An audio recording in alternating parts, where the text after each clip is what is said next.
6 या 7 जून कब है निर्जला एकादशी। निर्जला एकादशी का व्रत को लेकर इस बार संशय बना हुआ है।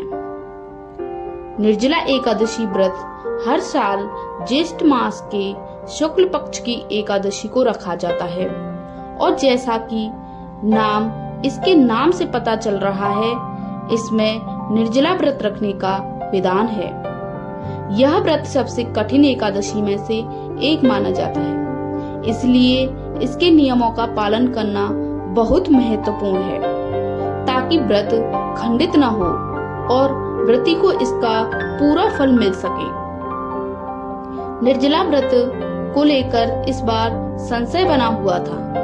द्रव्य पंचांग के अनुसार स्मार्त यानी गृहस्थ लोग 6 जून शुक्रवार को व्रत रखेंगे और अगले दिन यानी 7 जून को पारण करेंगे, जबकि वैष्णव यानी साधु सन्यासी समाज के लोग 7 जून को व्रत करेंगे और 8 जून को इसका पारण करेंगे।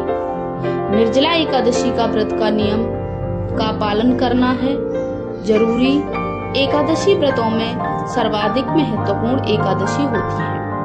इसे निर्जला एकादशी या भीमसेनी एकादशी भी कहा जाता है। शास्त्रानुसार ऐसी मान्यता है कि केवल निर्जला एकादशी व्रत करने मात्र से वर्ष भर की सभी 24 एकादशियों के व्रतों का पुण्य फल प्राप्त हो जाता है। अतः जो साधक वर्ष की समस्त एकादशियों का व्रत कर पाने में असमर्थ हो, वह उन्हें निर्जला एकादशी अवश्य करना चाहिए।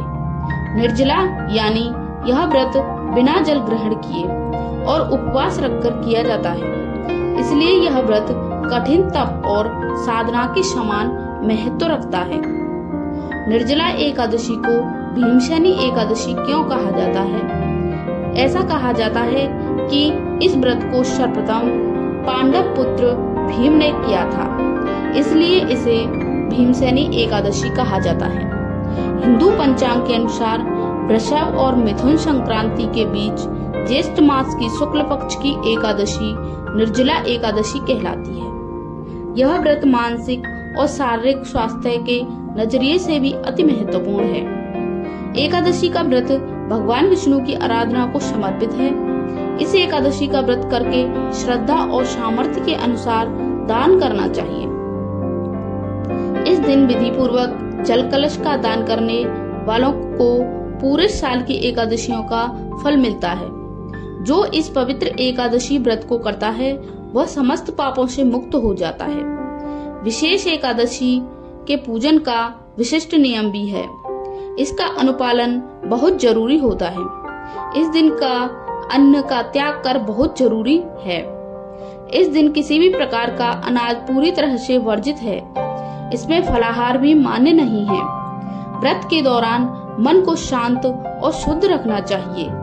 किसी के प्रति बुरे विचार नहीं लाने चाहिए और तीखा बोलने से बचना चाहिए।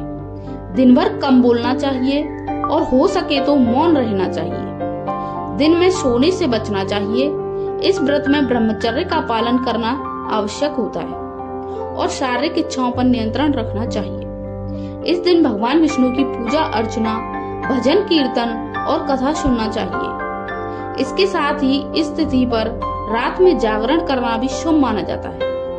द्वादशी के दिन सूर्योदय के बाद व्रत का पारण किया जाता है, लेकिन पारण से पहले जरूरतमंदों को दान दक्षिणा देना और पूजा करना जरूरी होता है। व्रत के दौरान क्रोध और लोभ जैसे नकारात्मक विचारों से दूर रहना सबसे जरूरी और अनिवार्य है, अन्यथा व्रत का लाभ नहीं मिलता। विधि पूर्वक व्रत करने का है विधान। श्रद्धालु प्रातः काल सूर्योदय के स्नान करने के बाद विष्णु भगवान की पूजा अर्चना का निर्जला एकादशी का व्रत करने का संकल्प लें।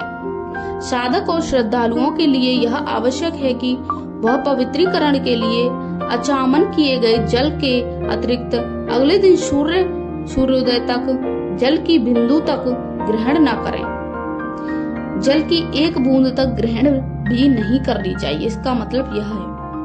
एवं अन्न का फलाहार का भी त्याग करें। इसके बाद अगले दिन द्वादशी तिथि में स्नान करने के बाद पुनः विष्णु पूजन कर किसी विधि विप्र से जल से भरा हुआ कलश या यथोचित दक्षिणा भेंट करने के बाद ही अन्य जल ग्रहण करें। अगर आपको ये हमारी जानकारी पसंद आई हो तो हमारे चैनल को सब्सक्राइब और वीडियो को लाइक अवश्य करें। एकादशी की कथा सुनने के लिए हमारे चैनल को सब्सक्राइब करना ना भूलें। धन्यवाद।